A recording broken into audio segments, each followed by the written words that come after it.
Okay. Assalamualaikum. Hi. Today our group will talk about supervisors and their roles. Okay. But first, let me introduce myself. My name is Nuralika binti Abdullah, and I will talk about what is supervision. Supervision. Okay, first, the meaning of supervision is instructing, guiding, monitoring, and observing the employees while they are performing jobs in the organization. Okay, the word supervision is the combination of words, which is super means over and vision means seeing. So supervision means seeing the activities of employees from over and above. Or in other words, supervision is a workplace activity in which a manager oversees the activities and responsibility of employees he manages.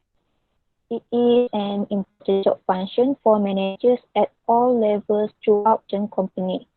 Coaching, training, and employee development are among the common responsibilities assumed by a supervisor.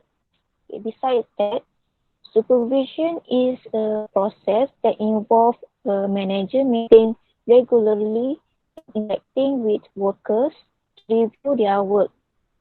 It is carried out as required by legislation, regulation, and requirement of the provision and the service.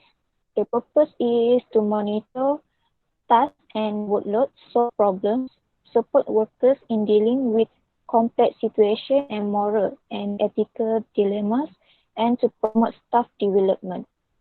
Moreover, supervision aims to provide accountability for both the supervisor and supervisee, exploring practice and performance.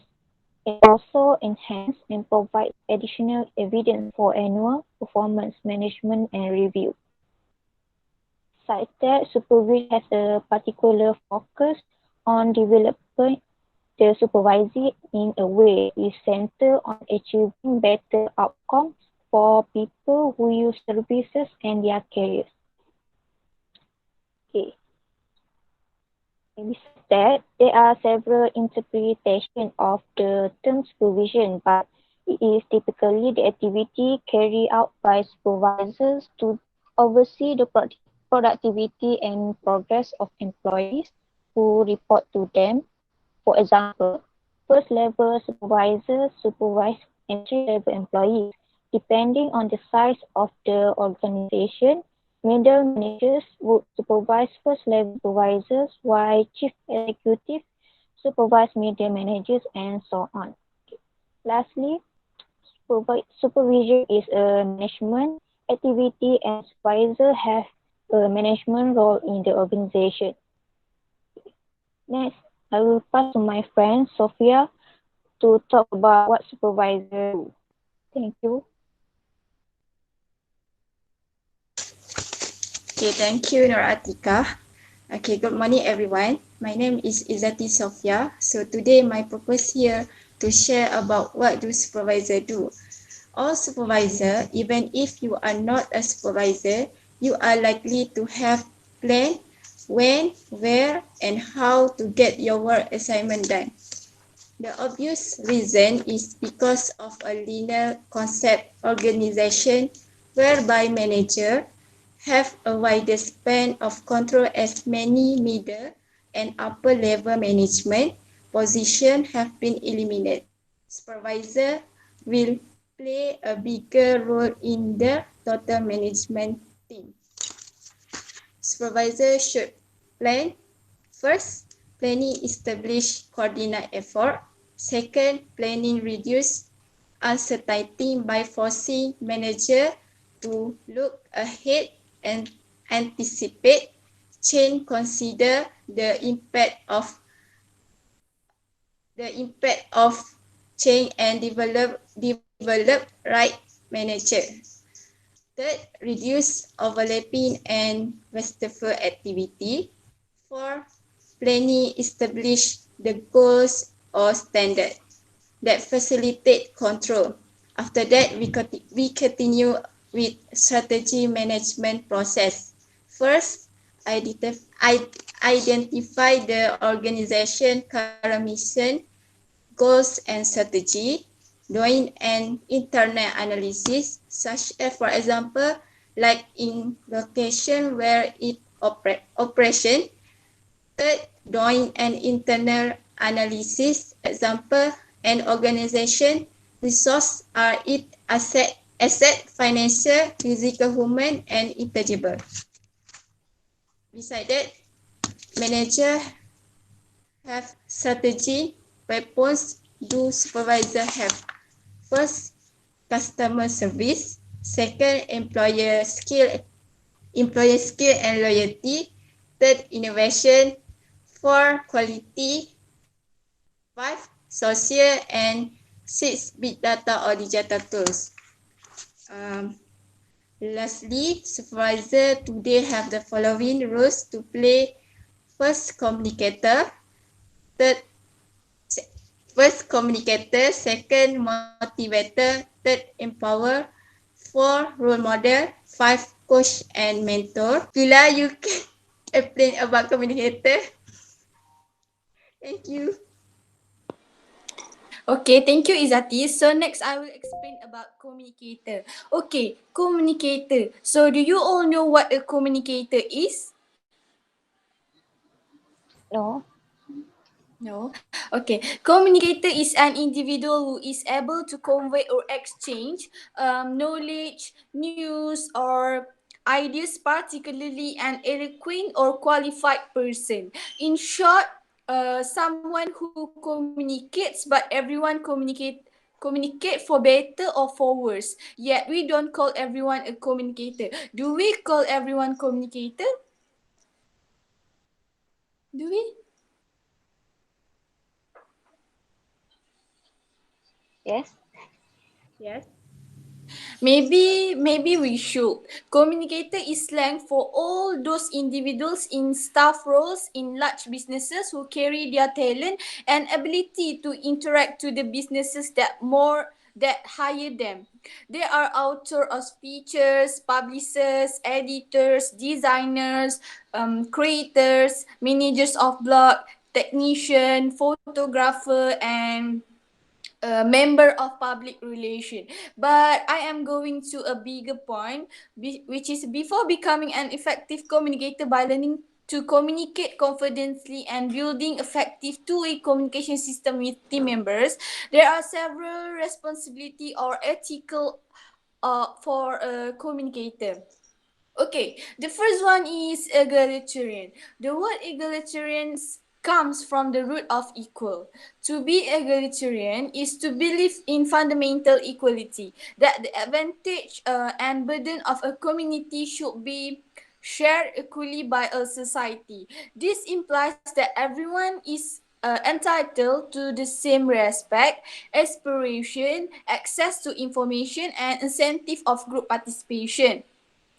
Talk and write in a way that to understandable and important to all your listener or reader, not just those that are like you in terms of age, gender, race, or ethnicity, or other features to interact in an inclusive manner. In company, an efficient communicator aims to unify the audience through the use of ideas and vocabulary suitable for all readers or listener of the message. So the second one is respectful. Emotions as well as logic are affected by people without being arrogant.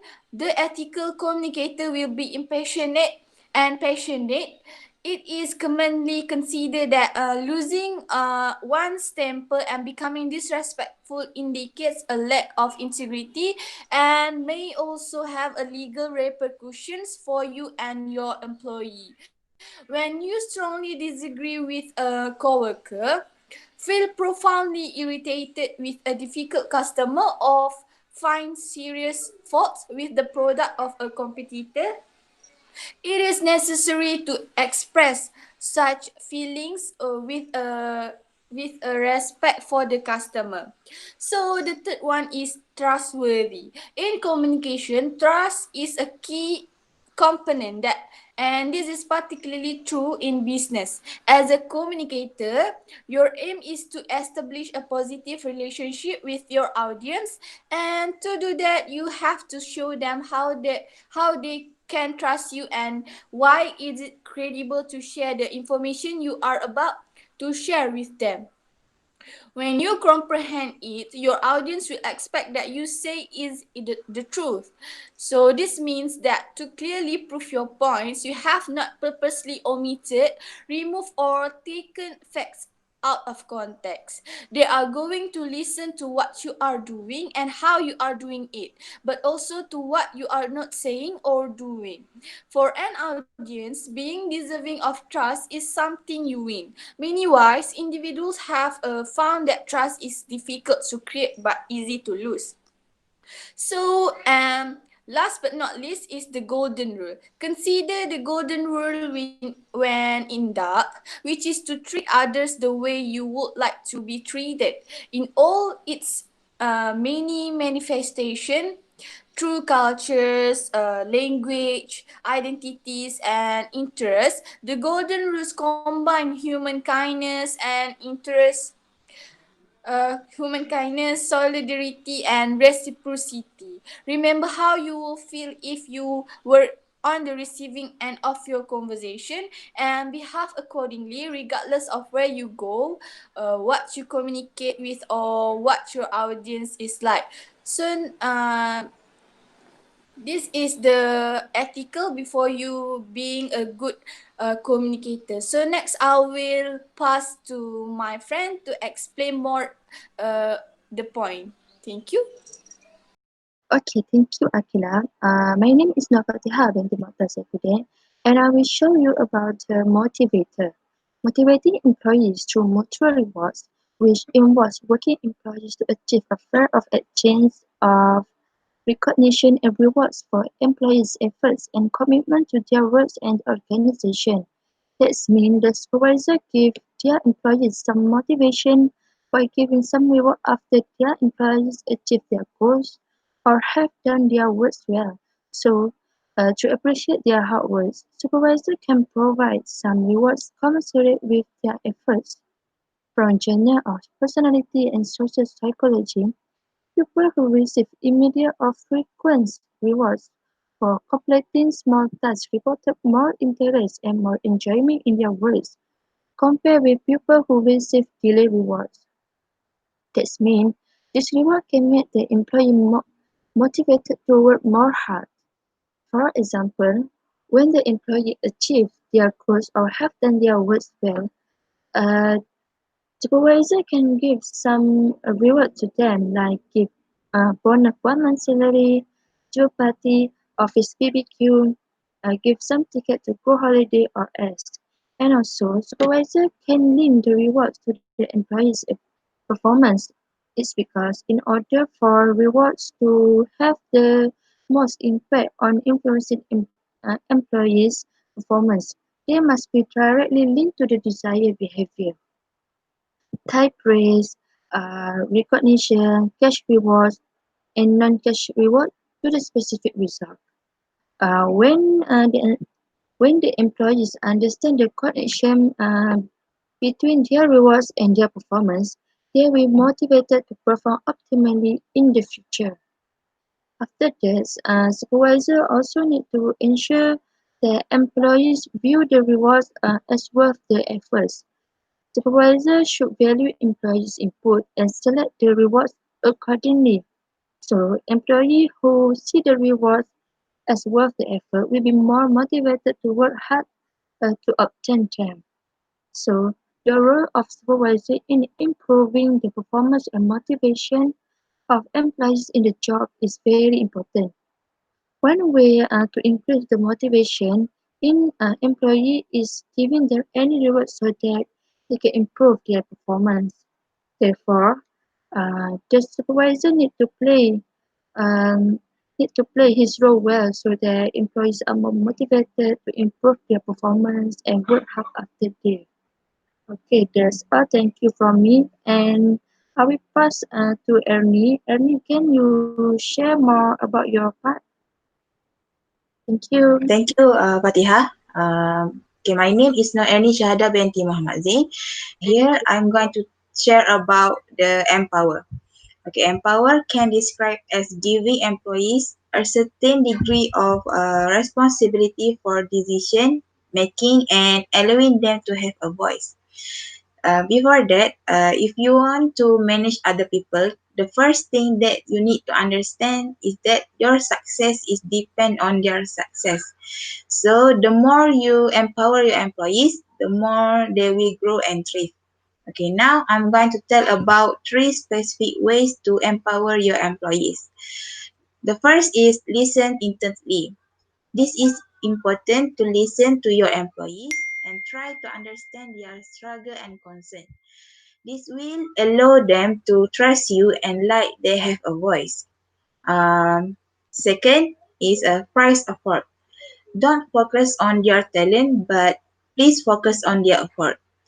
This is because effort is far more important than a talent. So, by pricing their effort, you will encourage your employees to learn and grow, and the management of your company will be smoother. Number three is practice forgiveness for their mistakes. If you want to get angry every time to the employees that make a mistake, they will continue to play it safe.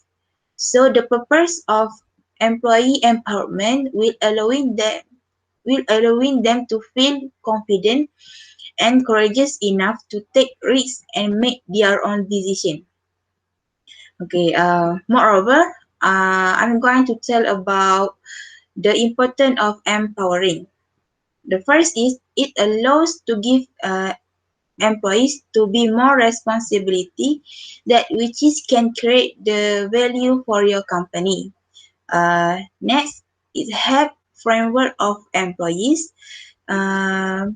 Expect it help a framework of employees expectation and set goals to accomplish their main purpose of their work. Lastly, it will enable the employees to take control of their job and use the skill that they never could use before. Last but not least, by empowering your empower uh, last but not least, by empower your employees very well, it will provide many benefits to your company. Okay, the first benefit is your company productivity will be increased. Number two, your company can reduce production costs. And number three is your company will get the high level of flexibility. That's all for me. Thank you.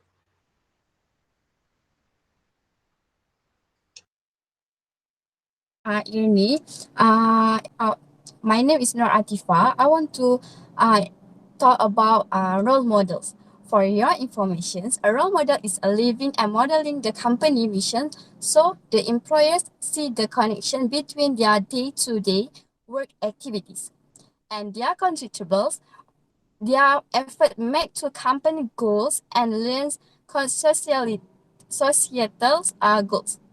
For your information, a role model is one who inspired those who work for him or her, as well as exhibits managerial excellence in many aspects of the business. After that, as a role model, it must to be present positive attitude. Second, as a role model, it must to be year and building trust. Third, as a role model, it must to be you must to be to learn and experience to make employers to stay motivated in doing a job. That's all for me. I want to pass to Farah. Can you explain about lessons, coach and mentor? Thank you, Eva. I will share for you the role of the supervisor. My name is Nofara Ain binti Edi Azami. My metric number is H19A0513.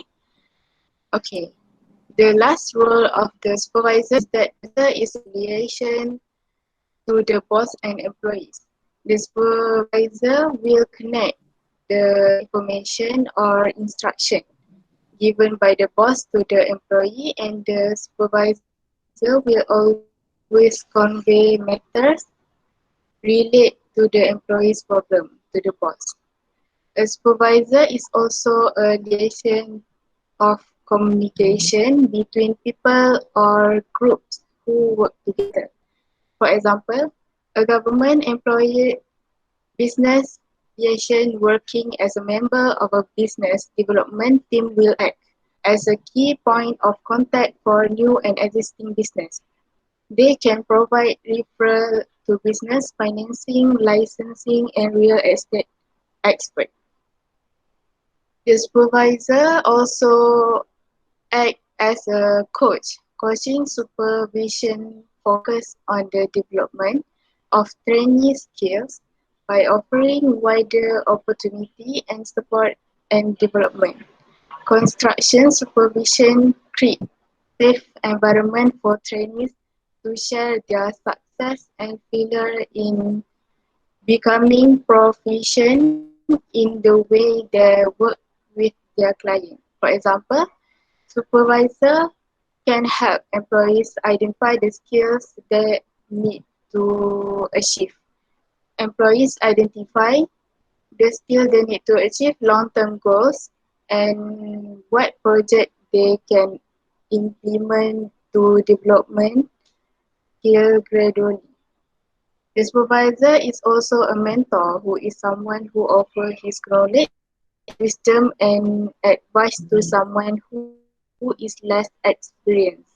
A mentor is an experienced and trusted advisor whose role is to advise and train employees based on past experience.